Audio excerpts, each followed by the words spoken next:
C'est le pays où vous avez le moins de chances de vous manger, de rater votre expatriation. C'est finito, les gars. Ça va être compliqué de malade de s'expatrier par la suite. Qui n'ont pas de compétences. Là, il y a un pays qui est parfait pour vous. Ou soit tu es en France tout seul, tu finis alcoolique et dépressif. Le choix, il est vite fait. Dans ces pays-là, tu vas taper des 10 000 par mois, tu vois. Le salaire, il peut être vraiment facilement multiplié par 2 ou par 3. Tu vas pas t'expatrier en Thaïlande pour être salarié. Il y en a déjà des millions de gens qui le font, ça. Ils vous ont pas attendu. C'est le meilleur pays du monde quand tu es dans cette situation-là. Donc voilà, ça c'est la stratégie. Si vous avez des compétences basiques et si vous avez une femme et des enfants, personne ne va te donner un visa de travail si tu fais ça. Il y a une solution presque miracle. Je me rendais pas compte de l'ampleur de ce phénomène-là. Le mec, il est là, il n'a pas de compétences, il sait rien faire, mais il va aller en Suisse. Ça marche pas comme ça, les gars. Salut à tous, nouvelle vidéo. Ça fait longtemps que j'en ai pas posté parce que là, en ce moment, au Vietnam, il fait nuit super tôt. Là, par exemple, il est 16h26 et je sais qu'il va faire nuit là dans 30 minutes. Et j'aime pas faire les vidéos la nuit, c'est pour ça, il faut que je me dépêche là. Donc allez, quitter la France, dans quel pays s'expatrier quand on est pauvre? Franchement, je vous jure, c'est pas facile de trouver les titres YouTube, hein. Donc là, je fais du mieux que je peux. Petit disclaimer aussi là pour ceux qui me disent hey, tu fais des vidéos en claquette, t'es pas crédible, machin, machin. Les gars, je suis chez moi, j'habite ici. Quand vous êtes chez vous, dans votre jardin, vous mettez un costume 3 pièces. Non, bah moi c'est pareil. Là, je sors comme je suis habillé. Et encore là, j'ai fait un effort, hein. Si vous voyez comment je suis habillé chez moi, vous... Bon allez, on commence. Là, si je baisse les yeux, c'est parce que je suis en train de lire sur mon téléphone. Donc là, j'ai fait cette vidéo parce que je reçois encore beaucoup de messages de personnes qui me disent « Ouais, j'ai envie d'aller au Canada, j'ai envie d'aller en Thaïlande, j'ai envie de m'expatrier au Japon, j'ai envie de m'expatrier en Australie, machin, machin. » Mais en fait, les gars, ça marche pas comme ça. Il y a un pays pour chaque profil. Et c'est ça l'idée de cette vidéo. En fonction de votre profil, je vais vous dire dans quel pays vous devez vous expatrier. Et ça, comment je peux le savoir? En fait, il y a un retour d'expérience là depuis des années déjà. Donc, juste pour ça, j'aimerais faire une minute de silence pour tous les mecs qui se sont expatriés dans les années 80 et les années 90 et qui se sont mangés les dents.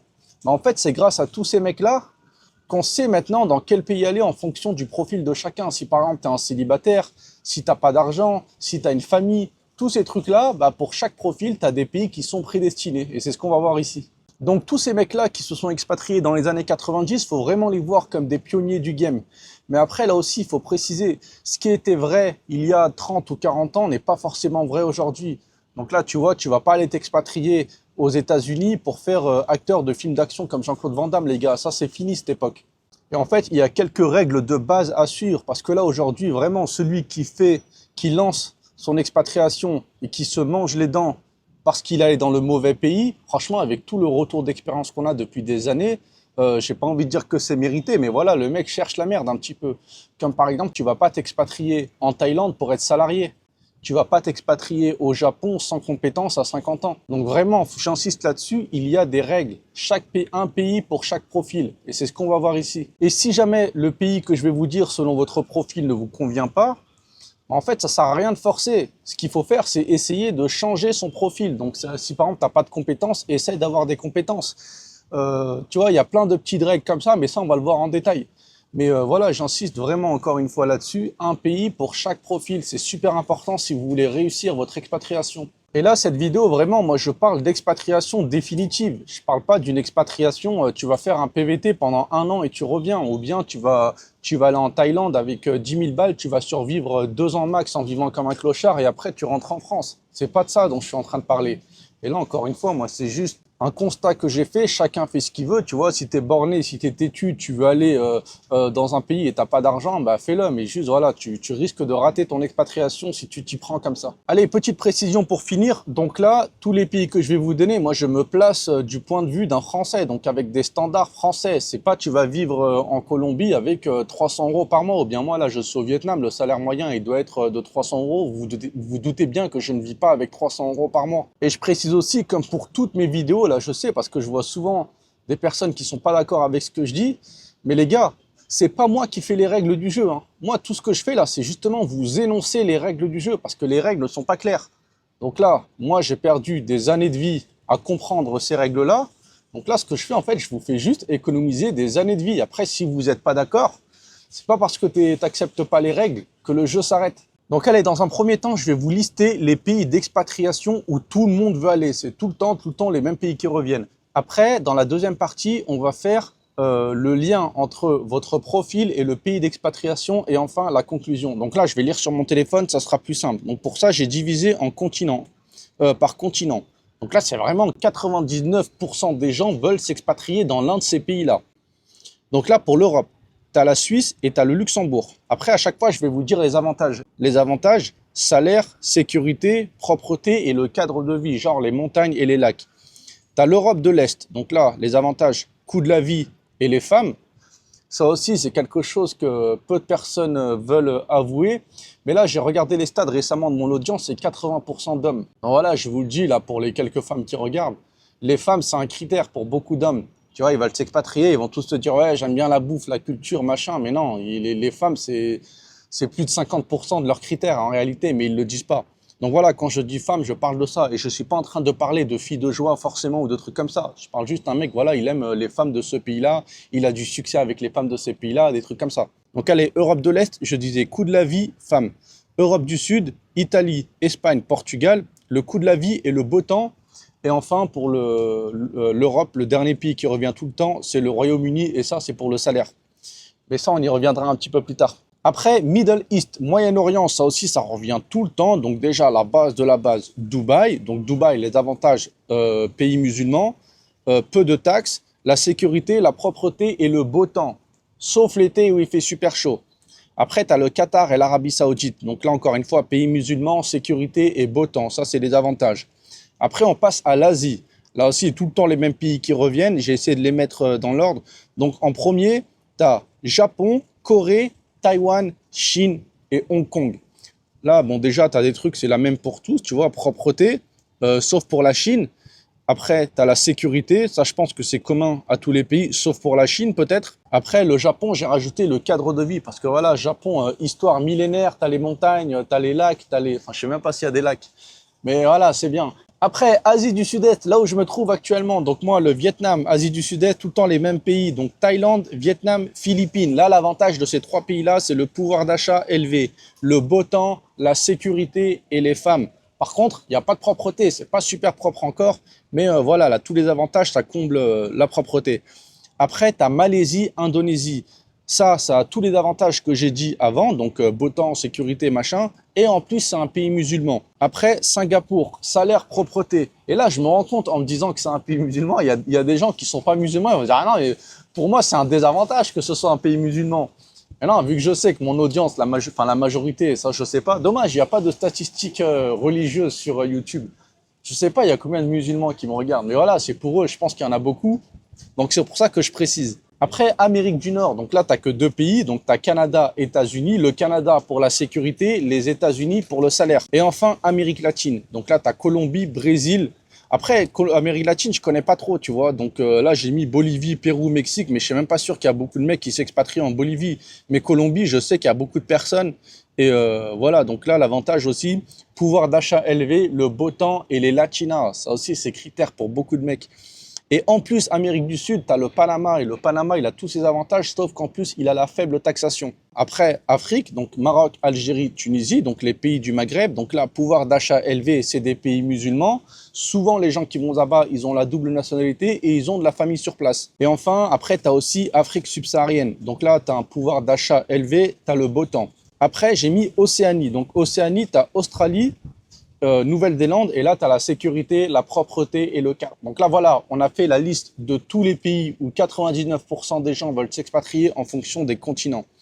Et là, je vais vous dire dans quel pays partir en fonction de votre profil. Et en fait, par profil, j'entends quoi? Déjà, le premier truc, c'est est-ce que tu es célibataire ou est-ce que tu es en famille? C'est pas tu es en couple, tu as une meuf, tu n'as pas d'enfant. Ça, c'est comme si tu étais célibataire. Moi, je te parle, donc tu es célibataire, tu es tout seul, ou tu as des enfants, voilà, tu as une femme, tu as des enfants, parce que là, ça change le game du tout au tout. Et l'autre critère, c'est les compétences. Et là, les compétences, je les ai divisées en trois parties. Donc là, quand je vais vous dire compétences plus, donc là, quand je précise le plus, ça veut dire c'est des compétences élevées, recherchées avec une haute barrière à l'entrée. Ça veut dire il n'y a pas n'importe qui peut avoir ces compétences-là. C'est long, c'est dur, c'est compliqué à les avoir. Et en général, ça, c'est des compétences dans la tech. Donc là, j'ai noté, ça va être les développeurs en intelligence artificielle ou en blockchain, ça va être les traders. Après, les autres secteurs d'activité, j'avais fait une vidéo sur les filières à privilégier pour une reconversion professionnelle ou bien même pour une formation initiale. Donc là, j'avais dit le transport. Donc le transport, ça va concerner les ingénieurs ferroviaires, par exemple. Après, l'énergie, ça va concerner les ingénieurs dans le pétrole ou dans le nucléaire. Après, la santé, ça va concerner un dentiste ou bien les réparateurs d'appareils médicaux. C'est toutes ces choses-là. C'est ça, les compétences plus plus. La barrière à l'entrée, elle est élevée, mais ça suffit pas. Il faut aussi que ce soit un truc recherché, tu vois. Je te prends l'exemple, la barrière à l'entrée, elle est élevée sûrement pour faire de l'astrophysique, aller étudier les trous noirs à l'autre bout de l'univers. Mais voilà, tout le monde s'en fout des trous noirs. Donc non, il faut vraiment que ce soit un truc recherché. Donc si la barrière à l'entrée, elle est élevée et que c'est recherché, là, c'est le jackpot. Là, c'est ça que j'appelle les compétences plus plus. Après, tu as les compétences basiques. Moi, je suis là-dedans, là, je suis dans les compétences basiques. Donc là, tu as les développeurs web en général. Après, tu peux avoir les chefs de projet. Après, tu peux avoir les techniciens. Après, tu peux avoir aussi tout ce qui va être le travail sur les chantiers, par exemple. Tu vois, un grutier, un soudeur, un boulanger, des machins comme ça. Tu vois, c'est quelqu'un qui a vraiment des compétences concrètes. Donc, c'est ça que j'appelle des compétences basiques. Parce que là, le truc, c'est que la barrière à l'entrée, elle n'est pas super élevée. Et vu que la barrière à l'entrée, elle n'est pas super élevée, ben voilà. Mais il faut quand même avoir un cerveau qui fonctionne. Donc, c'est ça que j'appelle compétences basiques. Et enfin, pas de compétences. Et en fait, j'ai mis pas de compétences pour vraiment faire le distinguo entre compétences plus plus et compétences basiques. Mais non, ils ont quand même des compétences. Mais voilà, c'est des compétences éclatées au sol. Donc, je vais vous donner des exemples de bullshit job. C'est tous ceux qui font des tafs de bureau où tu vas tu colories des cellules Excel toute la journée, tu vois. Un mec qui va faire des slides sur PowerPoint alors que personne ne va jamais les regarder. Tout ça, c'est ce qu'on appelle des bullshit jobs. Et en fait, pourquoi je le mets dans la catégorie pas de compétences? C'est qu'en fait, si tu as la compétence, voilà, tu sais faire des slides sur PowerPoint, donc oui, c'est une compétence. Mais le truc, c'est que à l'échelle mondiale, donc si tu veux t'expatrier, peu importe le pays où tu vas, tu as déjà des millions de gens qui ont déjà ces compétences-là. Même moi, je les ai, ces compétences-là. Pourtant, j'ai pas fait de formation là-dedans. Mais voilà, si tu vas t'expatrier en Thaïlande pour faire employé de bureau et remplir des cellules sur Excel, bah, tu as des millions de petites meufs thaïlandaises qui le font très bien déjà et pour moins cher que toi. Donc voilà, ça c'est pas vu comme des compétences à l'échelle internationale, à l'échelle mondiale. Ah oui, et j'oubliais, dernier critère, heureusement que j'y pense maintenant. Donc en fait, tu en as trois. Tu as le statut, donc célibataire ou avec femme et enfant. Tu as les compétences, donc compétences plus plus, compétences basiques ou pas de compétences. Et tu as un autre truc aussi super important, c'est ton statut financier. Donc là, c'est soit tu es salarié, soit tu as un business en ligne, ou soit tu es rentier. Ça, c'est trois trucs-là. Donc, quand tu fais la combinaison des compétences célibataires, machin, et si tu es salarié, rentier ou business en ligne, bah là, tu auras le pays idéal pour toi. Donc, je vais garder le meilleur pour la fin pour vous forcer à regarder la vidéo en entier. Bon, allez, on commence avec le truc qui, je pense, concerne le moins de monde. Donc, c'est les rentiers. Donc, c'est quoi que j'appelle un rentier? Un rentier, c'est un mec, une meuf ou une famille, n'importe quoi, que voilà, ils ont des rentrées d'argent tous les mois sans rien faire. Ou bien ils vont bosser aller quelques heures par semaine ou quelques heures par mois et l'argent tombe. Donc là, c'est vraiment rentier long terme. Hein. C'est le mec qui a investi 1 million d'euros sur le S&P 500. Voilà, il a ses 5-6% de rendement et ça lui fait un salaire tous les mois. Ou bien c'est le mec qui a 2 appartements ou bien 2-3 appartements, il les met en location et voilà, le loyer, ça lui permet de vivre tous les mois. C'est ça que j'appelle des vrais rentiers. Pareil, un héritier qui hérite de l'argent, il l'investit, ou bien même un fils à papa, hein, tu vois, son père, il a une boîte, il lui donne de l'argent tous les mois, ça aussi, je le vois comme un rentier, moi. Attention, les mecs au RSA ne sont pas des rentiers, hein, parce que c'est pas assez le RSA. Je crois que c'est 500 euros, ça suffit pas pour vivre 500 balles. Donc voilà ce que j'appelle des rentiers. Et ce qui n'est pas un rentier, c'est pas le mec qui fait des paris sportifs, tu vois. C'est pas le mec qui gagne 700 euros, 1000 euros. Une fois, il va gagner 3000 euros sur un coup de chance. Et voilà, un jour ou l'autre, il va se planter. C'est pas ça un rentier. C'est pas non plus le mec qui investit sur des shitcoins dans la crypto. Un jour, il va faire un fois 100. Le lendemain, il va faire un divisé par 10. C'est pas ça un rentier. Hein. Donc, les rentiers, c'est vraiment du long terme. Un retraité, c'est un rentier. Parce que voilà, le gouvernement va lui payer sa retraite jusqu'à sa mort. Donc lui, il est vu comme un rentier aussi. Donc là, pour les rentiers, c'est simple. Tu as 2 catégories. Donc tu as les rentiers qui gagnent entre 1000 et 2000 euros par mois. Eux, c'est soit Asie du Sud-Est, Amérique latine ou Maghreb. Donc allez voir la liste de tous les pays que j'avais dit juste avant. Donc voilà, le petit mec qui gagne ses 1000-2000 balles, je conseille ça. Moi, je pourrais être limite dans cette catégorie-là. Hein. Asie du Sud-Est, Vietnam, je vis en moyenne avec 1000 balles par mois, tu vois. Je paye mon loyer 500 euros ici, je paye ma bouffe à peu près 500 balles et je mange bien, tu vois. Et après, voilà, donc des fois, ça dépasse 1000 euros. Mais globalement, tu vis très bien en Asie du Sud-Est avec entre 1000 et 2000 balles par mois. Après, bien sûr, si tu sors, tu bois des coups, tu fais la fête, machin, ça va te coûter plus. Mais moi, je suis très casanier, donc ça ne me coûte pas d'argent ça. Après, tu as Amérique latine, Maghreb. Et enfin, donc là, Maghreb aussi, j'insiste, vu qu'il y a beaucoup de Maghrébins qui me regardent. Les gars, le Maghreb, c'est pas pour être salarié, encore une fois, hein. Le Maghreb, vous y allez si vous êtes rentier, hein. Vous n'allez pas aller là-bas bosser dans un centre d'appel pour gagner 500 euros par mois, hein. Il y en a déjà des millions de gens qui le font, ça. Ils vous ont pas attendu. Et enfin, tu as les rentiers plus. Donc là, c'est les rentiers qui gagnent plus de 2000 euros par mois. Donc eux, en fait, c'est simple. Ils vont où ils veulent sur Terre, dans n'importe quel continent, n'importe quel pays. Ils peuvent aller s'installer 6 mois, ils changent. Et d'ailleurs, c'est ce qu'ils font. Mais après, tu as la majorité aussi de ces rentiers-là, multimillionnaires. Eux, vraiment, ils n'ont aucune limite. Mais ils choisissent quand même Asie du Sud-Est ou Amérique latine. Pour moi, ces deux endroits-là dans le monde, c'est le meilleur rapport qualité-prix, coût de la vie, environnement, machin. Ça regroupe vraiment un tout. Mais en fait, le plus gros avantage, ouais, c'est surtout le coût de la vie, tu vois. Le coût de la vie, la sécurité, c'est vraiment pas cher de vivre ici. Donc, je pense que c'est pour ça que ces mecs-là, rentiers plus, qui n'ont pas de problème d'argent, ben, ils choisissent quand même de s'installer ici. Et après, quand je dis sécurité, en fait, oubliez pas, comme j'ai précisé au début de la vidéo, là, je parle des standards français. Donc, un Français qui vient vivre au Vietnam, en Thaïlande, aux Philippines, je sais pas où, tu vas pas vivre dans les favelas avec la classe prolétaire, hein.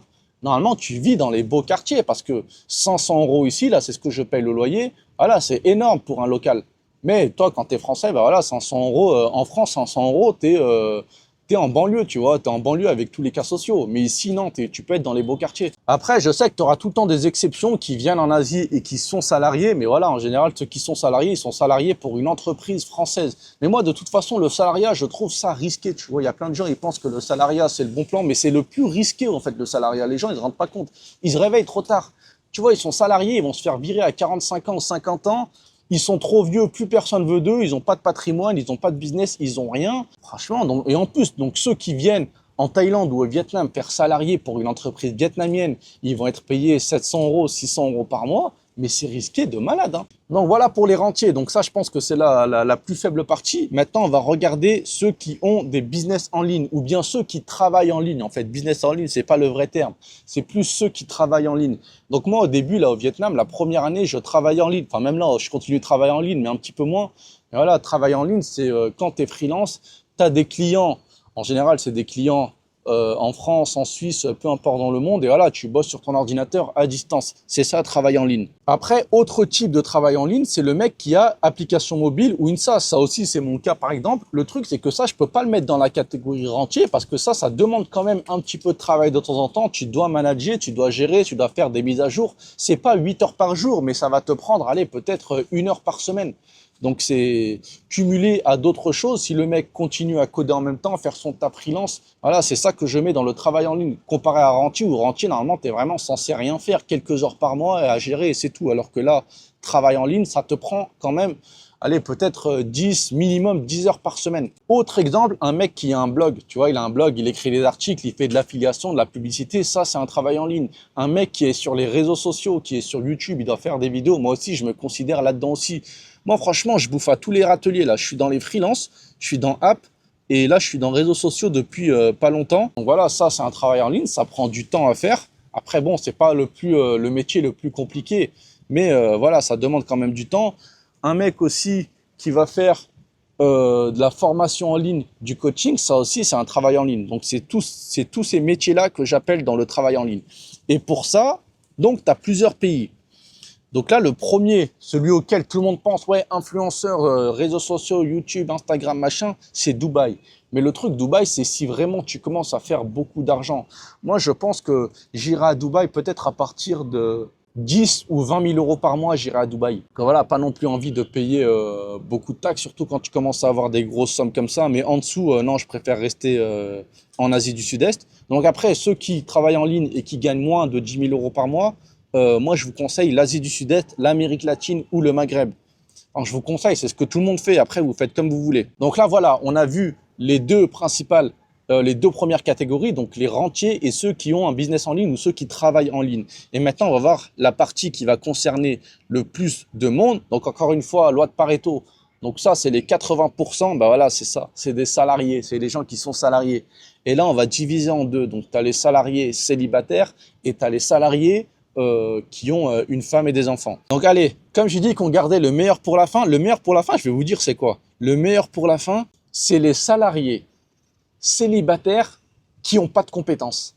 C'est ça la plus grosse partie en réalité. Donc allez, salariés en famille, compétences plus plus. Donc là, je parle des traders et des mecs crypto, blockchain, machin. C'est ces compétences-là, des dentistes, voilà, c'est vraiment des compétences pointues, recherchées, haute barrière à l'entrée. Donc eux, compétences, en fait, c'est lié, hein, les compétences plus plus et le salaire, vous vous doutez bien que c'est lié. Hein. Ces mecs qui ont ces compétences, ils ont des salaires de malade. Hein. Donc eux, ça veut dire pouvoir d'achat de malade, ils peuvent assumer une famille. Hein. Donc eux, les pays où ils vont, c'est Canada, États-Unis, Qatar, Dubaï, Arabie Saoudite, Suisse et Luxembourg.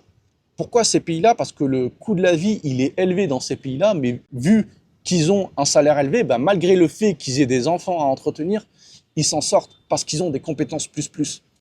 Après, le mec qui a des compétences basiques.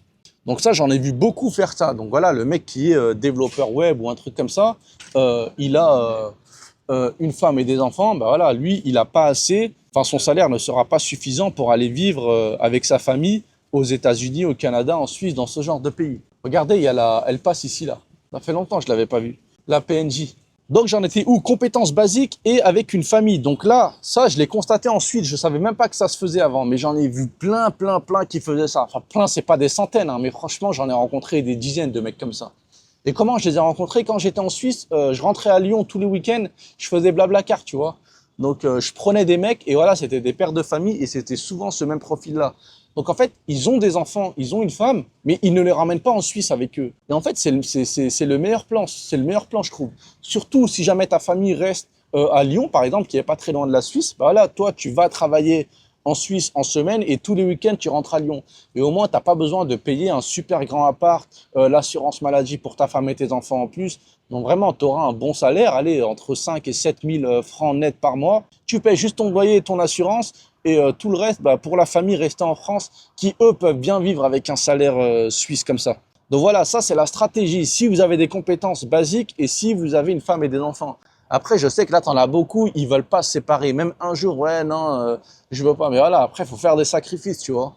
Il y a des choix à faire au bout d'un moment, tu vois. Tu peux pas gagner sur tous les plans. Si tu gagnes quelque part, tu es obligé de perdre ailleurs. Et enfin, ceux qui ont une famille mais qui n'ont pas de compétences, là, il y a un pays qui est parfait pour vous. C'est le meilleur pays du monde quand tu es dans cette situation-là, c'est la France. Les gars, restez en France.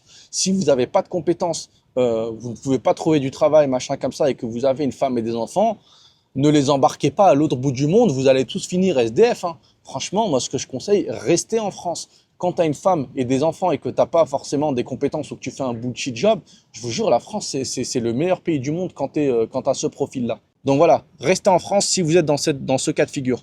Ensuite, on va passer aux salariés. Donc là, la plus grosse partie encore une fois. On va commencer par les salariés avec les compétences basiques, après les compétences plus plus et après les salariés célibataires sans compétences. Ça aussi, je reçois beaucoup de messages comme ça de ce genre de mec là avec ce profil. Maintenant, les salariés célibataires avec des compétences basiques. Donc là, je vous recommande Suisse, Luxembourg, Canada, États-Unis, Australie, Japon, Corée, Taïwan, Europe de l'Est. Voilà, vous allez pouvoir trouver du travail dans ces pays-là vu que vous avez des compétences. En plus, voilà, c'est des pays, il y a de la sécurité, c'est safe, c'est propre. Vous pouvez trouver quelques femmes. Là, je pense au Japon, par exemple, ou bien à l'Europe de l'Est. Mais voilà, ça, vous pouvez avoir des salaires élevés, comme par exemple en Suisse ou en Australie ou aux États-Unis, Canada. Donc voilà, c'est ça l'avantage. Si vous avez des compétences basiques et que vous êtes salarié, ben voilà, le salaire sera suffisant pour vous. Mais vu que vous avez des compétences basiques, comme un développeur web, par exemple, qui va gagner, je sais pas, 5 000 balles en Suisse, 5 000 balles en Suisse, c'est pas assez si tu as une famille, si tu as une femme et 2 enfants. Donc c'est pour ça que je précise bien salariés célibataires. Après, les salariés célibataires avec des compétences plus, donc salaire élevé et tout ce qui suit, donc eux, bien sûr, ils vont où ils veulent, là, tous les pays que j'ai dit avant. Et en plus, tu viens rajouter Dubaï, Qatar, Arabie Saoudite, Singapour, Hong Kong, Royaume-Uni. Parce que tous ces pays-là, le salaire, si en Suisse, tu vas taper des 5 000, dans ces pays-là, tu vas taper des 10 000 par mois, tu vois. Le salaire, il peut être vraiment facilement multiplié par 2 ou par 3. C'est pour ça que là, quand je pense UK, mais en vrai, je pense à Londres. Il y en a plein, ils pensent, ouais, c'est un shit hole, c'est devenu un pays du tiers-monde. Mais quand tu as des compétences plus, franchement, les salaires à Londres, c'est une dinguerie, vous vous en rendez pas compte. Et enfin, la dernière partie. Donc là, ceux qui sont salariés, mais qui n'ont pas de compétences, ou bien même qui sont même pas salariés, ils trouvent même pas de travail, ils ont rien, ils ont pas de compétences. Donc, pas de compétences, ça veut dire ils ont pas d'argent. Tu vois, en général, ça va de pair. Et là, je suis pas en train de parler le mec qui a pas de compétences et qui est héritier, parce que lui, il est dans la catégorie rentier qu'on a vu juste avant. Donc là, c'est vraiment le prolo. Pas de compétences, pas d'argent. Voilà, le mec, il sait rien faire, mais il veut quand même s'expatrier. Là, il y en a, ils vont dire, ah, mais non, attends, c'est une dinguerie. Pourquoi il veut s'expatrier? Il sait rien faire. Mais je vous jure, les gars, il y en a plein comme ça. Je reçois plein de messages. Des mecs, ils savent rien faire. Le mec veut s'expatrier. Et encore, ça dépend. Hein. Parce que là aussi, il y a le critère de l'âge là que je vais venir ajouter. Parce que moi, je me suis expatrié. Enfin, c'est pas une expatriation, mais j'ai déjà vécu à l'étranger. 1 an en Australie, 1 an au Japon, alors que je savais rien faire.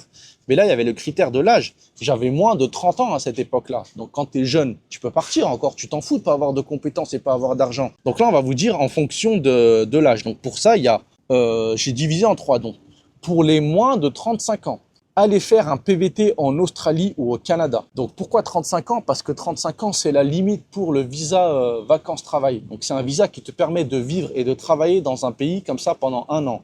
Donc là, je vous ai dit Australie et Canada, mais tu en as plein d'autres. Hein. Tu as Japon. Non, mais Japon, je crois que c'est 30 ans. Mais voilà, tu as Argentine, tu as plein de pays comme ça. Regardez la liste. Certains, la limite, elle est à 30 ans. Certaines, elle est à 35 ans. Donc là, on va faire large. Si tu as moins de 35 ans, tu n'as pas de compétences, tu n'as rien, fais un PVT dans ces pays-là. Et après, si jamais tu vois que tu approches de la trentaine et que c'est foutu pour toi, l'objectif, si tu vas faire un PVT dans ces pays-là, c'est de t'installer à long terme, les gars. C'est pas juste tu fais 1 an et tu rentres en France. Hein. Moi, c'est ce que j'ai fait parce qu'à l'époque, j'avais 22 ans. Tu vois, quand tu as 22 ans, tu vas en Australie, ouais, c'est cool, tu kiffes la life, tu apprends l'anglais, tu rentres, tu reprends tes études, tu fais une formation, machin, il y a le temps encore. Hein. Moi, l'Australie, c'était juste des vacances. Hein. Mais par contre, si j'avais rencontré des mecs comme ça en Australie d'ailleurs, à l'époque, c'était 30 ans, la limite, c'était même pas 35 ans. Ils avaient 28 ans, 29 ans, ils arrivaient à la fin de leur PVT, donc leur visa allait se terminer. Je me rappelle, il y avait une meuf, c'était une Italienne. Elle avait comme ça 29 ans et elle, pas de compétences, pas d'argent, rien. Et elle savait que si elle rentrait en Italie, c'était foutu pour elle. Tu sais, c'est RSA, je sais même pas s'ils ont RSA là-bas, mais voilà, c'est vie de clandestin. Donc, et elle pleurait et tout, je me rappelle, on bossait dans un restaurant, elle chialait, ouais, mon visa se termine bientôt, j'ai pas réussi à trouver de sponsor, machin. Un sponsor, c'est quand tu as une société qui te pistonne. Et là, en fait, c'est dur. Hein. Donc, si jamais vous approchez de la trentaine ou bien de la limite là des 35 ans, et que vous allez faire un PVT en Australie ou au Canada, les gars, je vous le dis là, honnêtement, ne rentrez pas en France. Hein. Ayez le mindset de partir pour ne plus revenir. Là, c'est la dernière chance de votre vie de quitter la France. Avant ça, si jamais vous rentrez en France et que voilà, vous avez 35 ans, 36 ans, c'est finito, les gars. Ça va être compliqué de malade de s'expatrier par la suite. Hein. Donc, faites un PVT dans ces pays-là et faites tout pour y rester. J'aurais même pu mettre le Japon, mais le Japon, c'est moins de 30 ans. Mais voilà, si vous y allez, faites tout pour y rester. On va y revenir un petit peu plus tard. Mais non, on va enchaîner sur la suite d'ailleurs. Et la solution que beaucoup de personnes font, c'est soit le top, ça c'est si tu arrives à trouver un sponsor, donc un mec, il va te faire un visa de travail de 1 an, 3 ans, 5 ans, donc tu renouvelles comme ça tous les 3 ans et à la fin tu as la résidence permanente, ça c'est le top. Mais voilà, ça va ensemble. Tu vois, le mec qui a pas de compétences, personne va lui faire un visa de travail. Le mec ne sait rien faire. Mais là, je connaissais un mec en Australie. Lui, par exemple, sa compétence, il est peintre en bâtiment. Ça, c'est une vraie compétence. Donc lui, il est allé, voilà, peintre en bâtiment, visa de travail. Et là, il a la nationalité australienne depuis plus de 10 ans qu'il est là-bas. Voilà, maintenant, le mec est australien. Donc ça, c'est une vraie compétence. Mais compétence, c'est pas le mec qui est vendeur chez Zara ou le mec qui est serveur dans un restaurant. Ça, personne va te sponsoriser pour faire ça. Personne va te donner un visa de travail si tu fais ça. Donc, faites attention à ça, les gars. Donc, mais là, la solution qui reste pour moi et que beaucoup de personnes utilisent, ça, c'est au Japon que je l'ai découvert. Je me rendais pas compte de l'ampleur de ce phénomène-là. Et j'avais fait une vidéo spécialement dédiée à ça. C'est le spouse visa, les gars. C'est de se marier avec une japonaise. T'en as plein. J'ai halluciné. Tu les vois au Japon, ils sont là. il n'a pas de compétences, il parle pas japonais, il sait rien faire, il est teubé, il est truc. Bon, pas tous, hein, mais il y en a, je vous jure, c'était des catastrophes. Hein.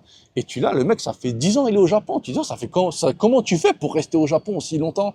Ouais, j'ai des business, machin. Mais non, ils sont mariés à une japonaise. Et en fait, regardez ma vidéo que j'ai faite avant sur ce cas de figure-là. Il faut pas s'en cacher, en fait. Pour moi, c'est pas une honte d'aller au Japon, de se marier avec une japonaise, parce que voilà, tu veux échapper à ta vie de merde en France. Si tu vas, tu te maries, tu fais ta vie au Japon avec une japonaise, tu travailles, tu vois, tu essaies de trouver un petit taf au 7-Eleven ou dans un resto machin, et tu fais ta vie. De toute façon, c'est soit ça, tu as une vie au Japon, tu as une femme, voilà, tu fais un petit peu d'argent, tu vois, tu as une vie, tu es posé, ou soit tu es en France tout seul, tu finis alcoolique et dépressif. Le choix, il est vite fait. Donc vraiment, les gars, ceux qui sont dans ce cas de figure-là, si vous avez moins de 35 ans, allez faire un PVT au Japon, en Australie ou au Canada et faites tout pour y rester. Mais en fait, l'Australie et le Canada, vous pouvez pas trouver une femme pour vous marier facilement. C'est pas aussi simple que le Japon, alors que le Japon, c'est vraiment un cheat code. Je vous jure, le Japon, tu y vas là maintenant, en une semaine, tu trouves 10 japonaises pour se marier avec toi. C'est une dinguerie là-bas. Mais pas parce que t'es beau, hein. Ça sera pas des japonaises de 20 ans super mignonnes. Hein. Regardez ma vidéo, je l'ai dit, mais voilà, ça sera des japonaises de 35, 40 ans. Les japonais, en général, ils veulent pas d'elles parce que voilà, elles ont dépassé un certain âge. Donc, elles se rabattent sur les étrangers. Et voilà, c'est un deal gagnant-gagnant. Mais regardez ma vidéo sur le Japon, j'en parle plus en détail. Et enfin, pour les mecs célibataires sans compétences et de plus de 40 ans, franchement, les gars, là, le truc, restez en France. Là, c'est le même cas que pour les mecs qui ont une famille, enfants et qui n'ont pas de compétences. Bah là, pareil, restez en France. Et les mecs célibataires de plus de 40 ans, je vous conseille aussi de rester en France. Mais vous, l'avantage qu'il y a, enfin l'avantage, je sais pas si c'est un avantage ou pas, mais vu que vous n'avez pas d'enfants, bah vous avez quand même plus de liberté. Donc, moi, ce que je conseille, c'est de rester en France, mais ne pas rester en France à rien faire. Tu vois, c'est pas t'es là, tu regardes la télé ou tu scrolles TikTok toute la journée. C'est 40 ans, normalement, tu as encore un cerveau en état de marche. Donc, essaye de te former un petit peu, essaye d'économiser un petit peu sur un truc, t'économises de l'argent, peu importe si tu fais un taf de merde. Et après, tu t'économises, je sais pas, 20 000, 30 000 euros.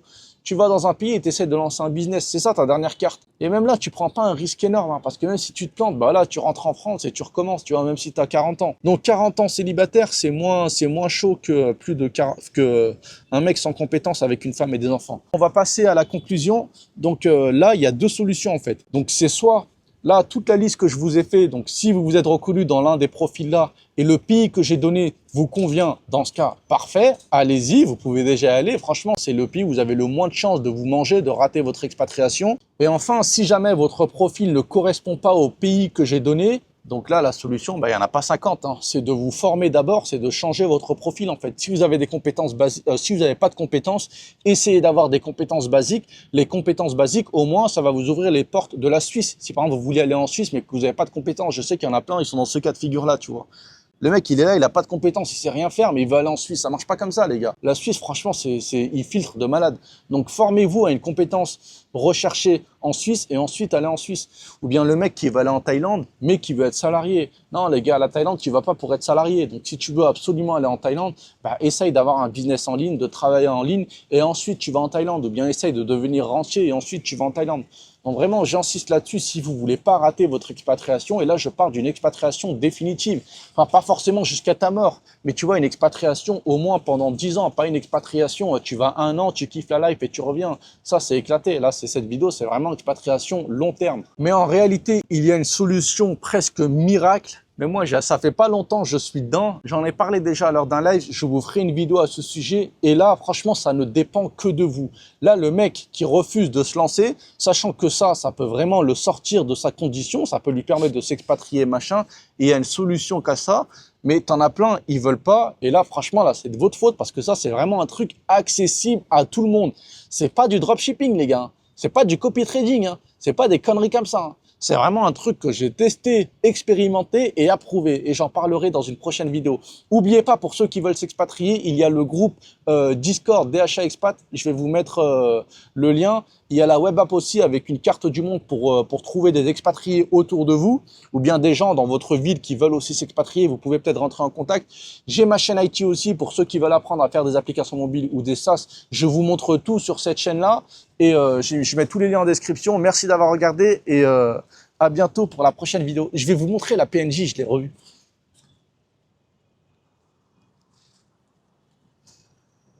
Bon, allez, elle est où? On va chercher la PNJ. À la recherche de...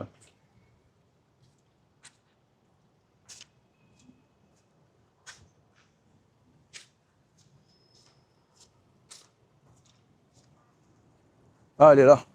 Elle a changé sa tenue. D'habitude, elle est habillée en bleu. Mais là, maintenant, elle s'est... Donc voilà, merci d'avoir regardé la vidéo encore une fois. Désolé si je fais pas plus de vidéos. Vraiment, là, je suis en train de bosser sur un truc. Ça me prend du temps de malade. Mais voilà, c'est en rapport avec ma chaîne IT. Mais une fois que j'aurai terminé, je devrais avoir un peu plus de temps. Petite vue pour flex un petit peu sur la piscine. Les gars, le Vietnam, c'est vraiment bien. Bon, allez, à plus.